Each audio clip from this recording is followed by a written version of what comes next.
All right. Let's. Yeah, let's start the lecture with Nuesken.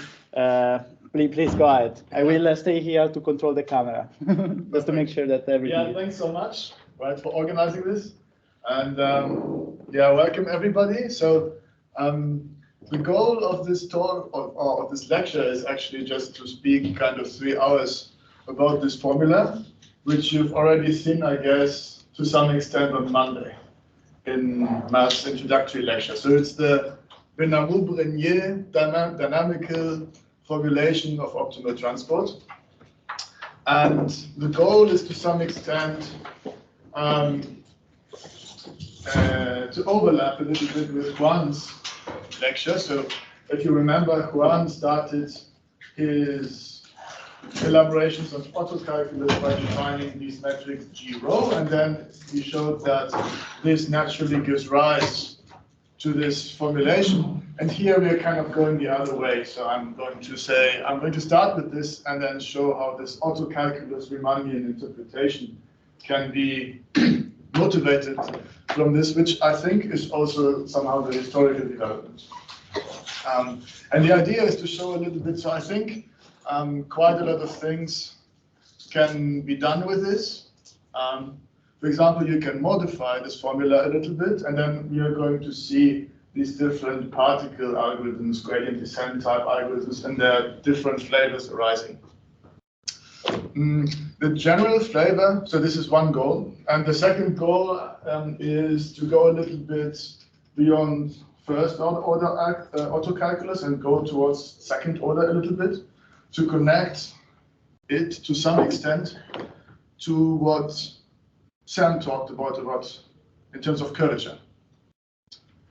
Okay, the general flavor of this formula is we've got 2 probability measures, mu and u, and we want to compute the distance.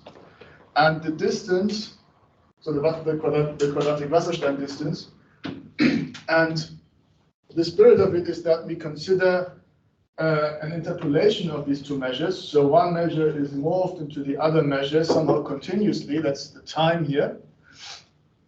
And we're going to study this sort of interpolations. And this is very much, I think, related to many algorithms that we care about, because many Monte Carlo algorithms, SMC, MCMC, are like this in spirit. Okay, so yeah, and I'm also trying to be sort of slow. So I really want to kind of also make a few calculations, and so please do stop me when there's something unclear.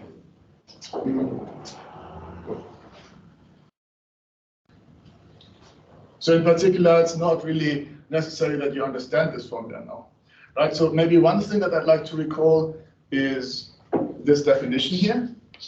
So this is just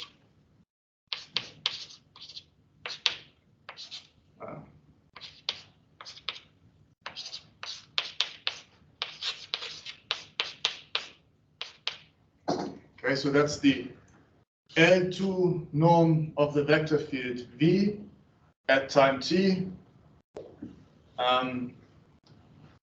Okay, weighted by the measure rho, and you can think of it already as some sort of energy, right? V, we are going to think of V as somehow the velocity of the probability distribution moving, and in some sense this measures the energy, so the amount to which, or the extent to which things are actually moving, right? So rho, we are integrating against where something is, and then the magnitude of the velocity is taken care of here.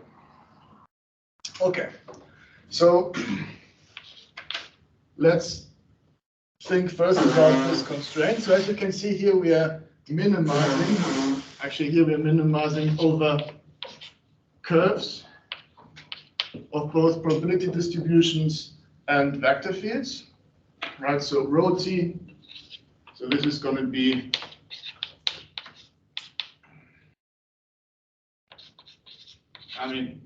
roughly speaking, something like this. So that those are probability densities, let's say. We're going to think about measures, but just to get an idea. And V are vector fields. And we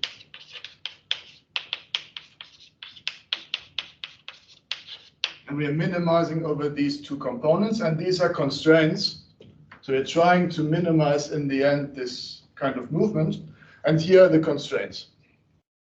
So the constraint is that we start at the initial measure and end at the final measure. So think of this movement starting somewhere and going to somewhere, and this is fixed. And here we are minimizing the amount of movement. And so then the question is a little bit what this means. And this is the continuity equation. So let's think a little bit about this.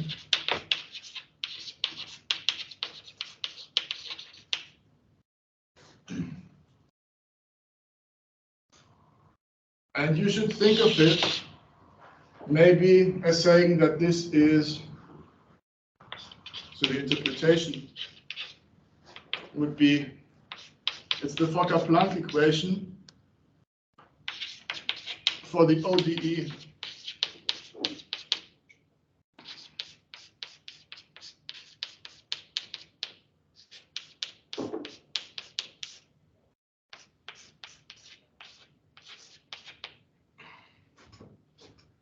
Right, if you know the Fokker-Planck equation, usually it's an equation that describes the evolution of the density which is associated to an SDE. Now here we don't have noise, so that's why in this equation here we don't have a second order derivative.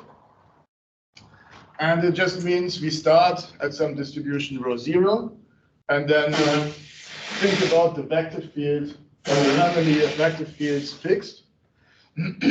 And the density is just pushed around by this vector field Vt. And we can ask the question, how is the density going to look like at later times? And this question is answered by the solution to this ODE. Okay, so in some sense, this constraint precisely means that we are considering curves that interpolate between mu and nu. And the objective that we're trying to minimize is described in terms of the driving vector field.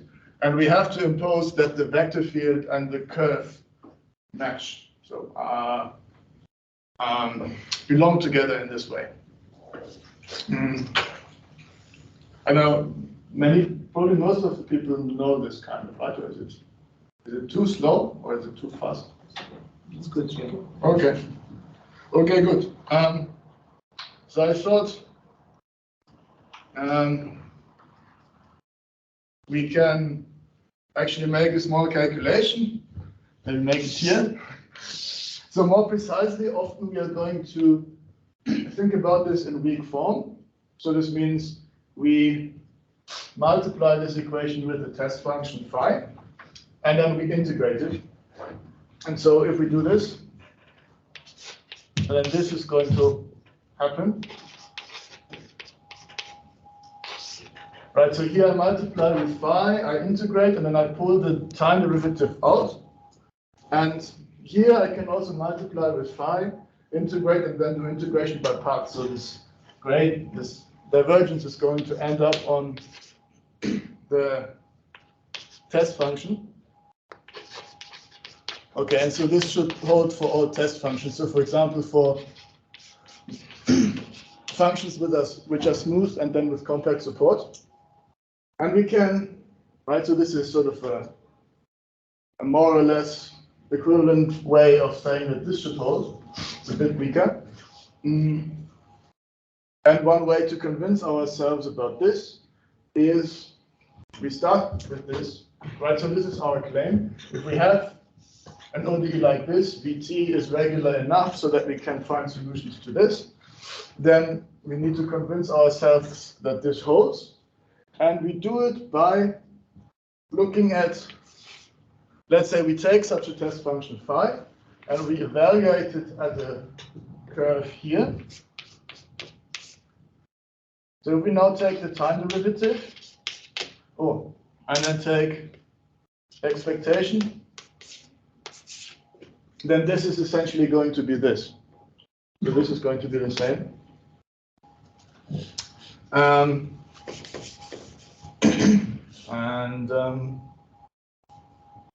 Right, and so we also need to check that this is the same as this, but we use the chain rule.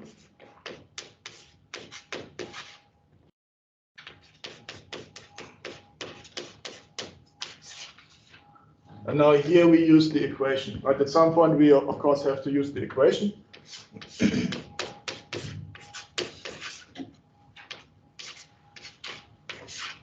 And this is going to be the same as this. Okay.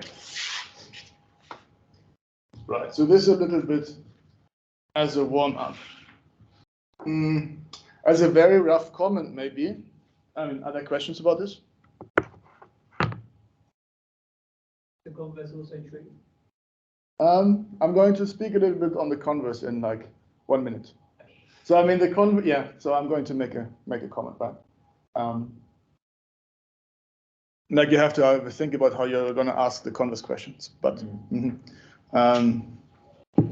yeah, other questions? So this equation is important kind of in computational statistics. It's a very rough comment, but you can think that this dt rho, this is somehow how the density changes pointwise, right?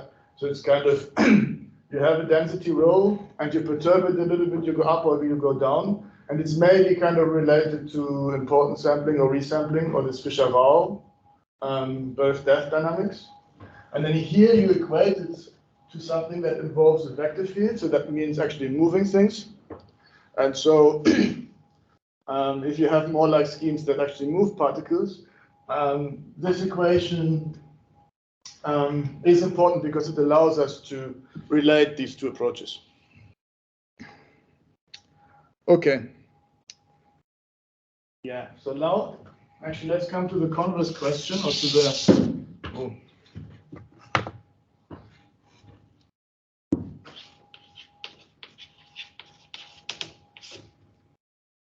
So if we have a curve of measures,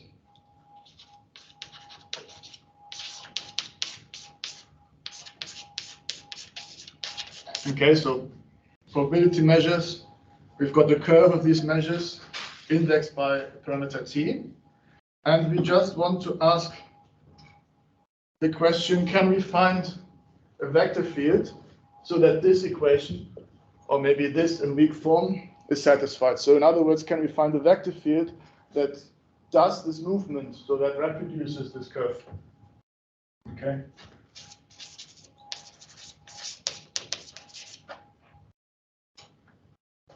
Can we find vector fields?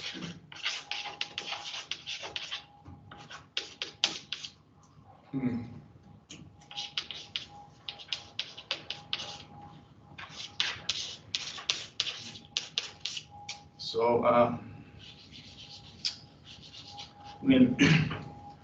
maybe they're a square integral or something like this. I'm not going to bother that much about Riga and regularity, but the question is really, can we find this? And so basically the answer is yes. Can we find vector fields Vt such that let's say this holds, yeah?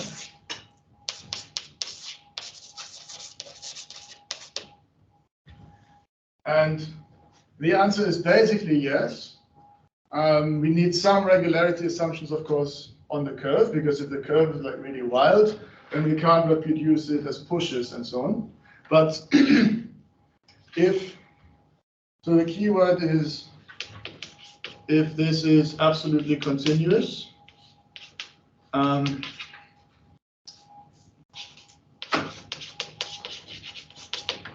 in this W2, so it's not so important what this means. It basically means that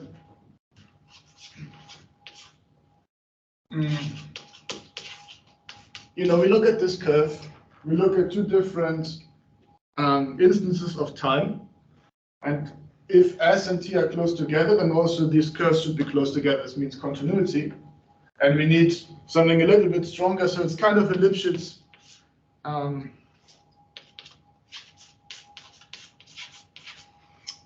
It's basically Lipschitz continuous up to reparameterizations of time.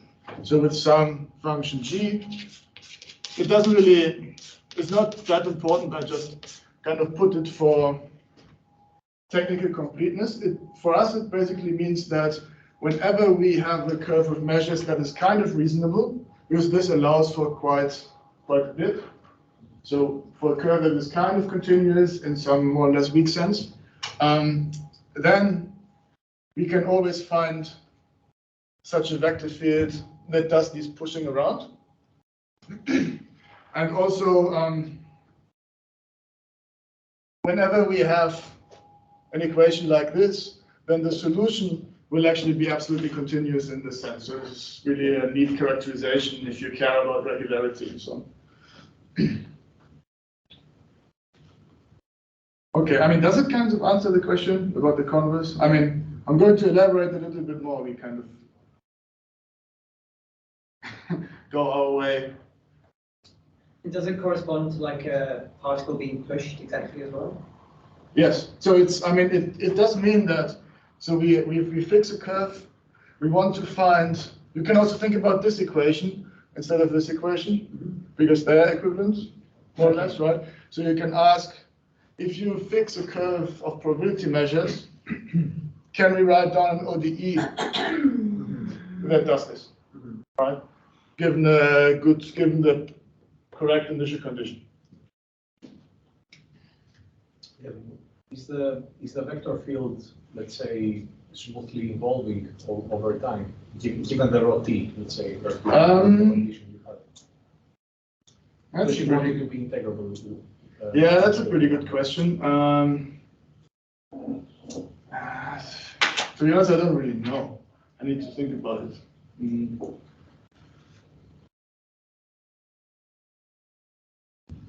Are you just asking if it's smooth and T? Or I guess so. If you take the square norm over RT, if it's kind of smooth over T on this, because you want the You can okay. It relates to something that I'm coming now. So yeah, I can answer a little bit better. So so your question kind of presupposes that there's a unique vector field, and it's not true. Okay. So right, because I mean you can choose. So here we are saying that you can always find the vector field V, and now sort of my next point here is saying that it's not unique. Right? And so we need to think about this uniqueness now, because this is also important, like for constructing our algorithms. Like when we construct algorithms, we can say, okay, we fix a curve, or we are interested in some curve, and then the vector field that does this pushing is not unique. So somehow there's a choice or something like this, right? Yeah. Okay, so let's think about this.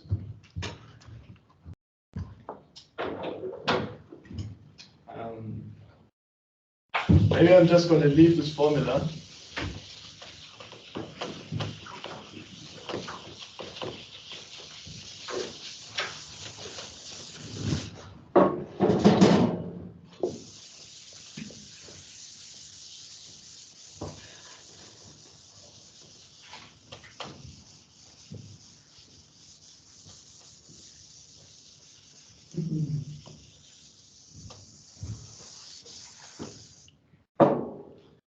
So, okay, so uniqueness, right? So we can always find the vector field, but so it's not unique. So V is not unique.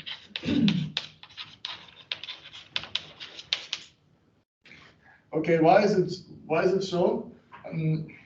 Notice that. So if we fix this rho, like for one particular instant in time, let's say, right? Then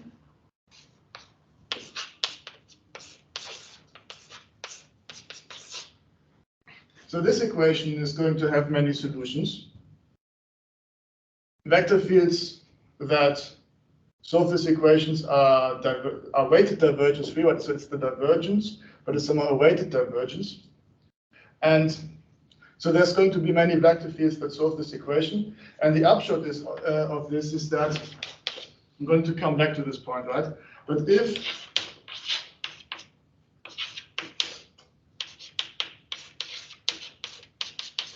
so let's say we have found a vector field. So we fix a curve. We have found a vector field that pushes the mass around in this sense. Then we can also use a new vector field, let's say U, V plus V prime, where V prime or V tilde is weighted divergence free, right? So in order to understand this non-uniqueness issue, we need to kind of understand this equation. And so I'm just going to give an example. This means that we find vector fields that when we push the mass around using this vector field, the distribution doesn't change. So for example, think about the Gaussian in 2D, and we can move the Gaussian somehow rotationally, then the distribution is not going to change, right? And so in this case, so if rho is a Gaussian and V is such a rotational vector field, then it will satisfy this equation. And if we move the Gaussian, for example, like in Kalman filtering or something like this, we can always add some sort of rotational vector field that will leave this this equation here and there. I think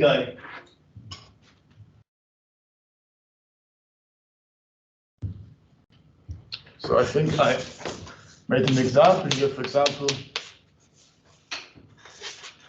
what I just said, right? So if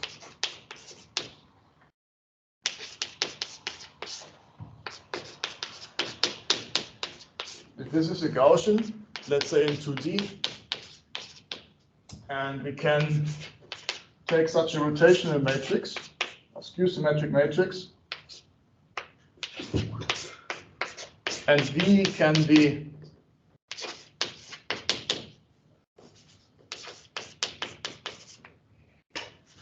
so this kind of setup. Right, so the skew-symmetric matrix is going to produce a rotational vector field if we write it down like this. And okay, you can do the calculation, or you have this intuition that if you do this, then we've got this. So it's just like plugging everything in and doing the calculation. And also, if we solve this continuity equation with with this as initial, with the initial distribution, then the solution will just stay constant in time. Okay, this is sort of what I said, right? If we start with a Gaussian, we have such rotational vector field. We try to solve this continuity equation in this setting, then nothing moves on the level of the distribution. If you think about the ODE, then particles maybe go around in circles, but this doesn't change the distribution. Yeah? Can you, so that the divergence term, if you evaluate it at, say, X, so on the state space, would that be the rate at which mass is being added over that point state space? Yeah. Yeah, because it equals this one, right? Ah, of course, yeah. Yeah, exactly. Okay. Exactly. By the equation. But exactly. So it's right. So it's true, right? Yeah. I was just thinking from the other perspective. You have this. Someone gives you this vector field and tells you to interpret that equation. That gradient, that divergence of rho times v. Then it would be, if you're at rho right now and you're following v, how much you're adding at each point. Right. And divergence free means precisely like you're not adding any mass. Or our inflow is equal to outflow, something like this one. Exactly. So yeah. the mass is keeping. Exactly. Okay. So exactly. So this is sort of the mass keeping equations in some sense, right? All right. And yeah. Okay. So this is non-uniqueness, and I mean, let's say this is bad, right? Because we want to maybe have a unique vector field, and also for the theory, and so maybe we want to establish uniqueness in some sense. Also, if we want to construct an algorithm, we need to check. We need to pick a velocity, right? And so this is somehow what Juan showed, like different implementations, different gradient descent schemes. It essentially boils down to choosing different velocities. And we can think about the principles that may be behind such a choice. Right? And so it's good to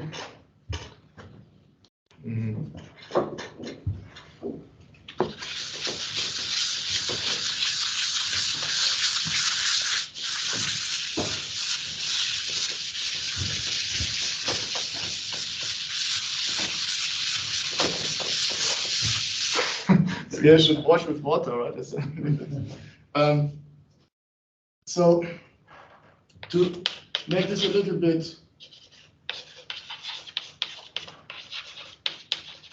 to take care of this a little bit, we can think about the Helmholtz decomposition. So this means, so first of all, we had this. We can put all of this into a space, okay? So we just going to give these vector fields that are weighted divergence free. We are going to give them a name.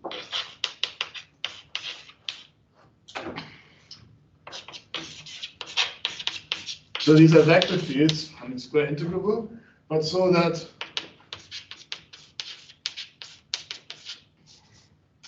this is true, so in the sense of distribution, right? Distributionally, or let's say weakly, which is the same as what we had before.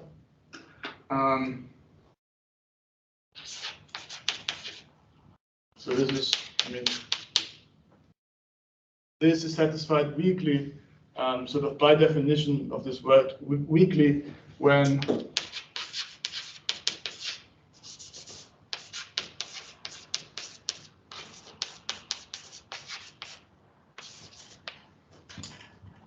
we have this weak form of the continuity equation. Okay, this weak form is just sort of more or less for technical reasons, right? It lets us consider more, like if we write it like this, then rho should have spatial derivatives. Can, for example, consider delta measures or something like this. But in this situation, there's no problem with rho being a delta, for example. This makes sense in this definition, or in this way of looking at it, right? This is kind of what I said. This is kind of what I was saying before. It's just giving it a name. But also notice that this is a linear subspace of all the vector fields, and it's closed.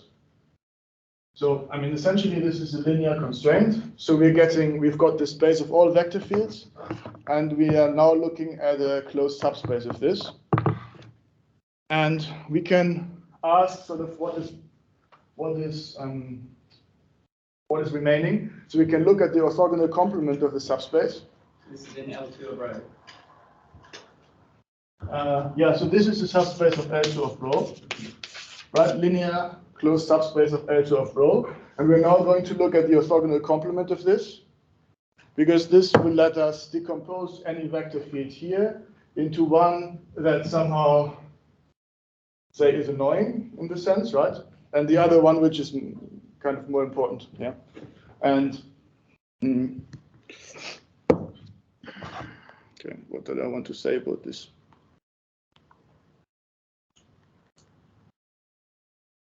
What about breaks and time and so on? Oh, yeah. 53 when you're back. When did we start at? We start at 1:20, 1:25. Okay. Yeah, okay, good. Talk to you. Okay, I'm gonna make a break at 2 or something like this. Yeah. Yeah. Okay. So what's the orthogonal complement?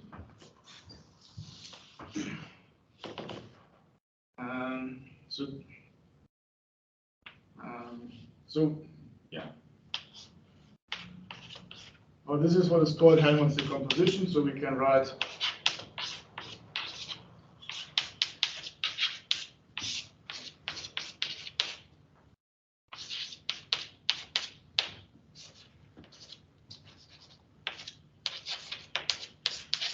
Okay, so this means we decompose the space of all vector fields into two other things that are orthogonal on each other. This is what this means. Then we have got these divergence-free vector fields, and this is essentially gradient fields. So we take test functions, take their gradients, and take the closure. So we're taking limits right in the space. In other words, so this statement means, so let's say, so this means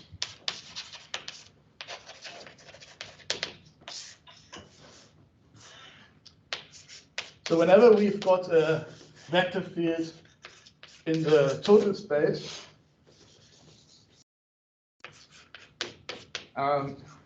we can decompose it uniquely like this. So V is in this. Actually, I'm going to use notation here, so I don't want to write it the whole time. I'm going to write this as D T rho M. Of course, this is already with some hindsight, right? This is going to end up as one representation of the tangent spaces that Juan was also talking about. But you don't need to care for the moment why this is the tangent space. I'm just going to write less. Okay, so let's think about it as the space of vector fields.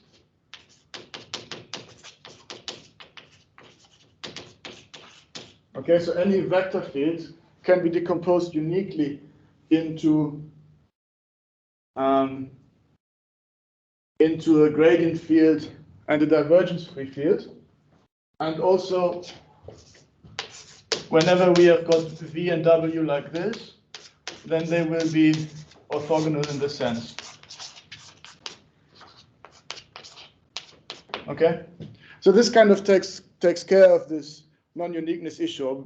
Let's say we understand quite well now where this non-uniqueness is, because we can now say, whenever we fix a curve, we have this curve, we can find all kinds of vector fields that pushes these particles around so that they follow the curve. But also here, since this decomposition is unique, there's going to be a unique one that is a gradient field, because we can take W, for example, to be 0. Okay, so this is somehow taking care of this non-uniqueness issue. Later on in the talk, we're going to change precisely this bit a little bit. Here, I chose orthogonality with respect to this A2 inner product. And it will turn out, so if we change just this orthogonality notion, then we get a different algorithm. So that's basically the only place where we have to change something to get, for example, SVGD or this Kalman stuff and so on. Just say it again. Sorry. So here, you see this, we start with this space. So this is kind of canonical in the whole story of divergence-free vector fields. And now here I make a choice, because I say, like, I want to find the complement of this, the orthogonal complement, but I can find all kinds of complements, and they are orthogonal with respect to different inner products. And so once I pick an inner product here, this is going to induce a different orthogonal complement. And then you see this tangent space will then be different. And then we get a different algorithm or a different gradient descent. We get a different autocalculus gradient and so on. So that's kind of the story. Yeah, thank you. Other questions until here? Oh. Yes, so can you hear me? Is this difficult to prove that this is the? Yeah, I should actually say something, right? So, I think I made a note about this. Yeah, it's not very difficult to prove. Basically, I mean, this is important, right? This orthogonality. So maybe let's check this. You see, if V is a gradient field, so let's say like this, and then now we write down this inner product, so times W. Okay. It's by definition, right? So there's basically not really anything to prove. In principle here, this is a closure, so we take a sequence. But then there's the reverse direction as well, right? Which is any vector in the orthogonal subspace is of this form. Yeah, so exactly. So you need to show, so you, for this other, so exactly, so it's kind of this decomposition exhausts the space. So maybe we would say that for all vectors that are orthogonal to this, so that are orthogonal to gradient vectors, we want to show that it's already in the, it's already here, but this is also somehow by definition almost, because we say that, okay, so if this is orthogonal, this means that so V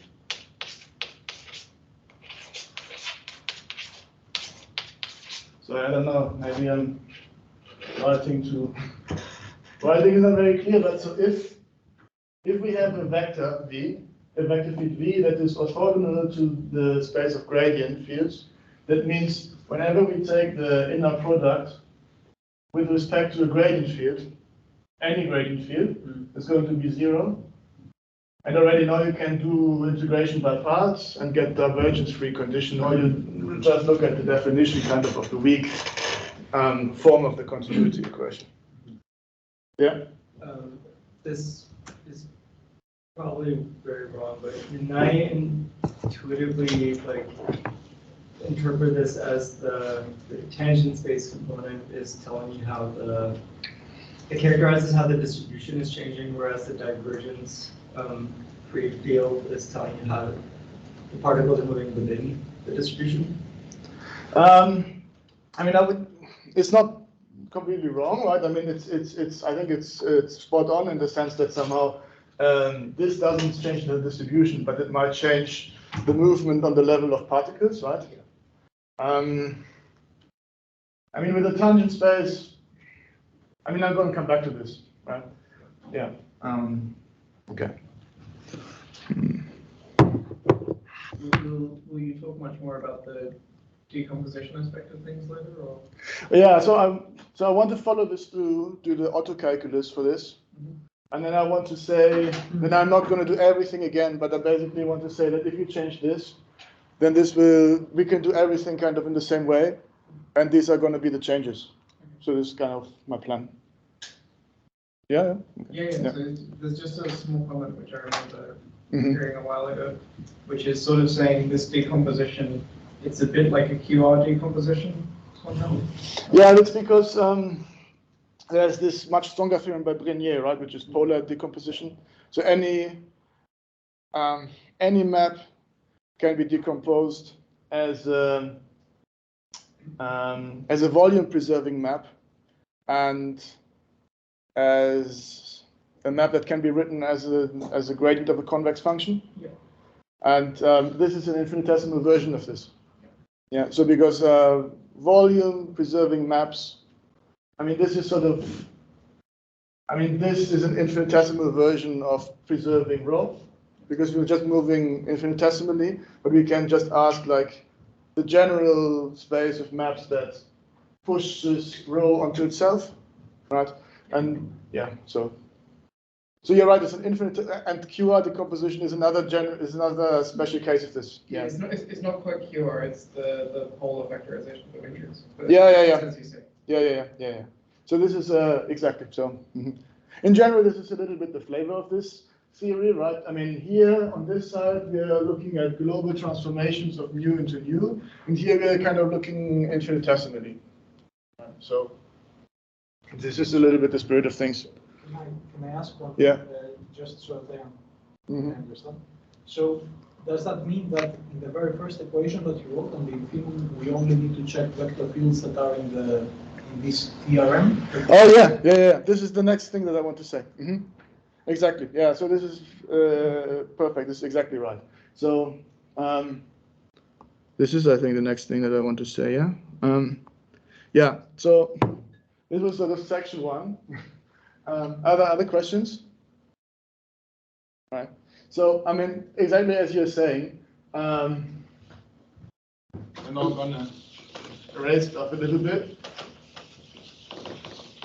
We can now take this decomposition and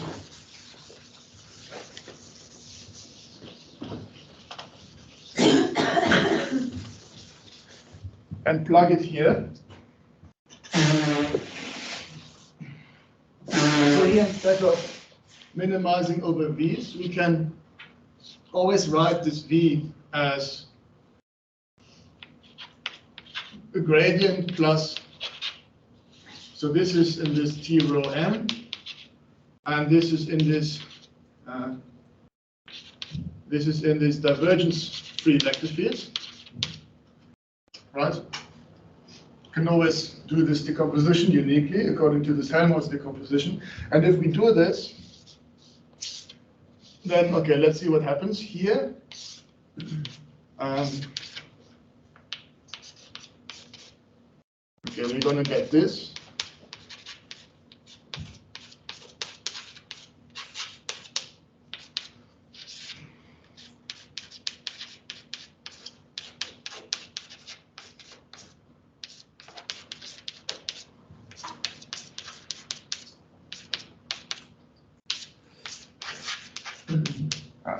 Sorry.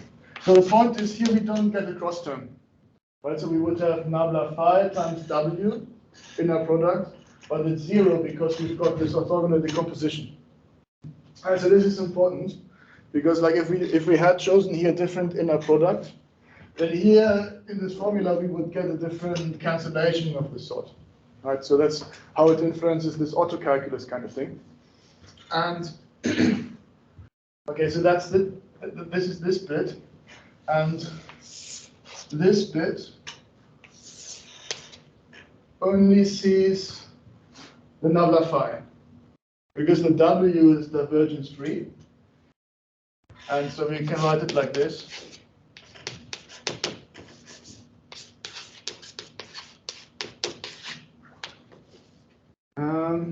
Yeah. Okay, so imagine this formula, we replace this by this, and we replace this by this. And the point is now that, so we can minimize here over phi and W independently. And the W only appears here. And it's clearly optimal to just take it to 0. Right? Because this is always positive, so take this to 0. And so the conclusion of this is that we can change this formula. Maybe I'm just going to do it like this.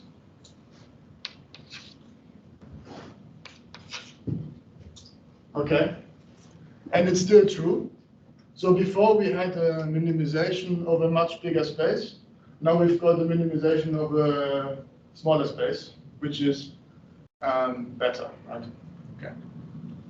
And maybe that's a good time to make a break. Yeah. Okay. Okay. Oh, let me see. Do I have anything to say on this? Are the phi's the things I was calling cotangent vectors? It depends on who you ask, but I think like more classically they are called tangent vectors. But I mean, we can see the regulation. I mean, we can, because I saw, let me see. No, I have like the terminology of open. Yeah, I see. Yeah, let's just make a break. Okay. 20 minutes or? Yeah. Okay, then let's meet at Q25 here. Okay. Good. Start recording. All right. Does it turn out that these phi's are also going to be convex? No, but they can be obtained from this convex map that you get from here. So I'm going to